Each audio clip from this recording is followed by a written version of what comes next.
آپ ہمارے قومی ادارے پہ حملہ کریں گے، قانون اور آئین کے مطابق آپ کے خلاف ایکشن ہوگا۔ ان کے ساتھ تو کچھ ہو ہی نہیں رہا ہے۔ انتہا پسندی کی سیاست چھوڑ دے، یہ ان کی سیاست کے لیے، ان کی سیاسی جماعت کے لیے، ان کی سیاسی کارکنوں کے لیے بہتر فیصلے ہوگا۔ میں تو شہید محترمہ بینظیر بھٹو کی برسی پہ شہید محترمہ بینظیر بھٹو کی نظریے اور منشور کے مطابق ہی بات کروں گا، اور قومی ایشوز کے ساتھ ساتھ، معاشی ایشوز کے ساتھ ساتھ جو شہید محترمہ بینظیر بھٹو کی آخری سیاسی پیغام تھی، وہ سیاسی مفاہمت کے لیے، ٹروتھ اینڈ ریکنسیلیشن کے لیے، تو اس پہ میں نے ضرور بات کرنا تھا۔ میں اس کا یہ مطلب نہیں تھا کہ میں کسی ایک سیاسی جماعت کے بارے میں بات کر رہا ہوں، مگر میں اوور آل پاکستان کی سیاسی صورتحال، اس ملک کی ترقی، اس ملک کی معاشی ترقی، ہماری جمہوریت کی ترقی، ہماری ملک کی بھلا اس میں ہے کہ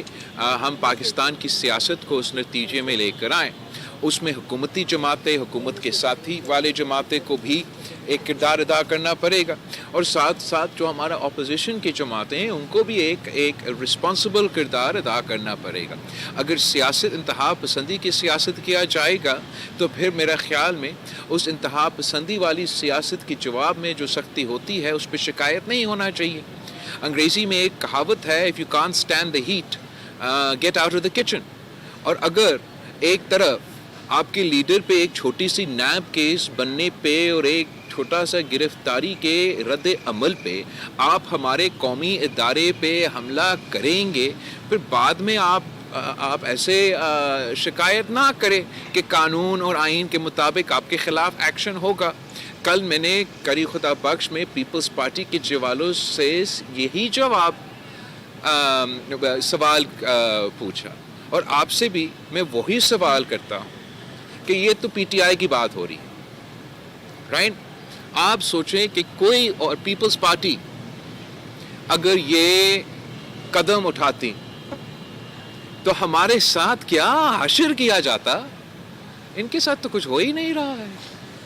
ہمارے جو پاکستان پیپلز پارٹی کے ایکسپیرینس رہا ہے، ہمارا جو تاریخ ہے، اس کے مطابق ہم تجویز دیتے ہیں، اور ہمارا تجویز یہی ہے کہ یہ انتہا پی ٹی آئی کے لیے بھی کہ وہ انتہا پسندی کی سیاست چھوڑ دے، وہ اپنا سیاست کو سیاست کے دائرے میں واپس لے کر آئے۔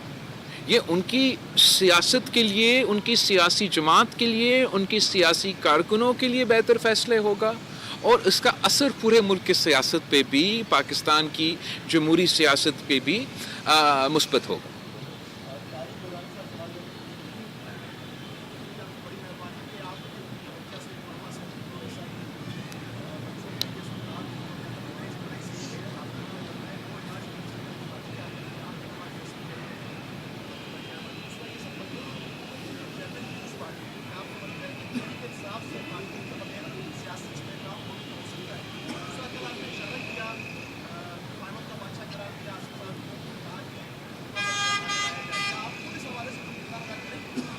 جہاں تک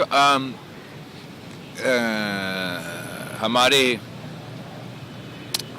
مفاہمت کی سیاست ہے، یہ پاکستان پیپلز پارٹی کی شہید محترمہ بینظیر بھٹو کی فلسفہ ضرور ہے، مگر سب سے بڑا کردار اس پہ عمل درآمد کرنے کی ذمہ داری نے یہ ثابت کر دیا ہے کہ 18ویں ترمیم ہو، این ایف سی ایوارڈ ہو، وہ پہلے سویلین حکومت جو 5 سال مکمل کرنے والی بات ہو، تمام مفاہمت کی سیاست کے نتیجے کسی ایک سیاسی جماعت سے نہیں، تمام سیاسی جماعتوں کے ساتھ اس کے نتیجے میں وہ ملا تھا۔